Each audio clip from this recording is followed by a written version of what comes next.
The Puppeteer. In the village east of Salisbury and north of Haringsfold, south of Winter's Cottage and west of Aberman, a beauty and a shepherd sit watching the sunrise.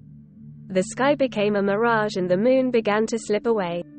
The beauty, Edina, watched the sunrise like it was the very last time she would ever be able to see it again.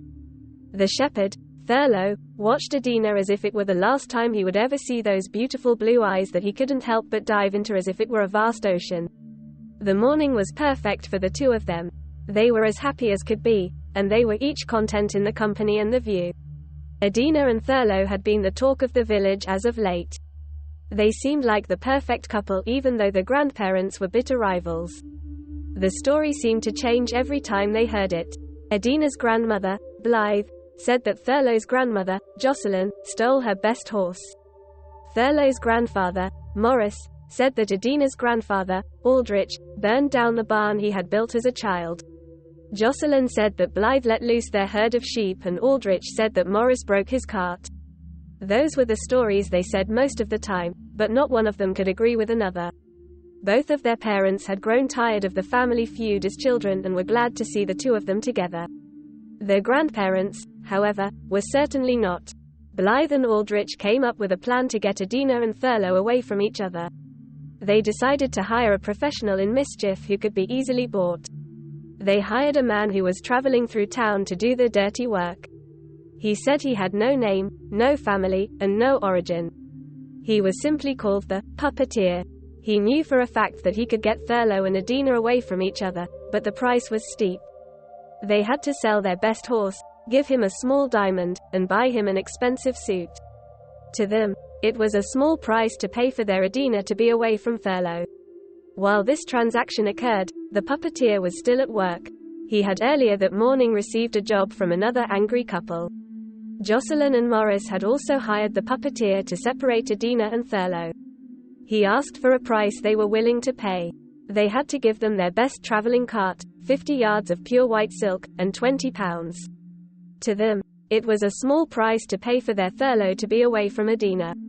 The next day, the Puppeteer went to work. He spent all day at the tailor. He spent all night with the miners. He spent the next day at the creek.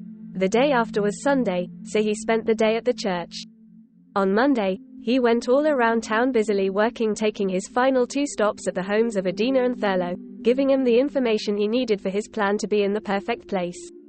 On Tuesday, Blythe and Jocelyn found themselves both on the hill by the creek, watching from a distance what was to occur by the creek.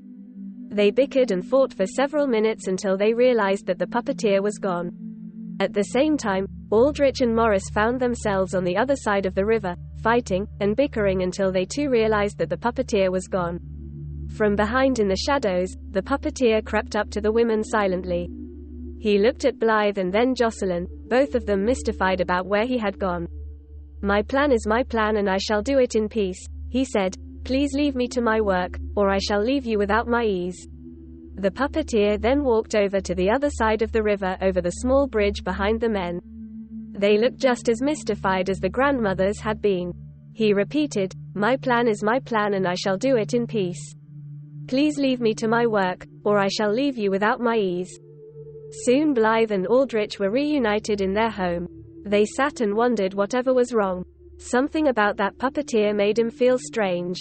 His plan was his plan, but they weren't sure that it was the same as theirs. Jocelyn and Morris soon after returned to their home and sat down. They pondered over some doubts they had held for several days. Something about that Puppeteer just didn't add up. He seemed rather nice but so mysterious. He never revealed his plan, his scheme. As the grandparents sat in confusion and thought, something was occurring they had ought to see, but would not have wanted to see. For at that same moment, the Puppeteer's plan unfolded. Thurlow went up to Edina and went down on one knee. He showed Edina the diamond ring. Their parents and the priest came out from the woods. The ceremony was held and there they stood, the bride and groom. They sang and they laughed for their dreams had come true. Out came a cart covered in silks of white with a sign on the back stating, "Just married." The very best horse in the village rode them home in their dresses and suits.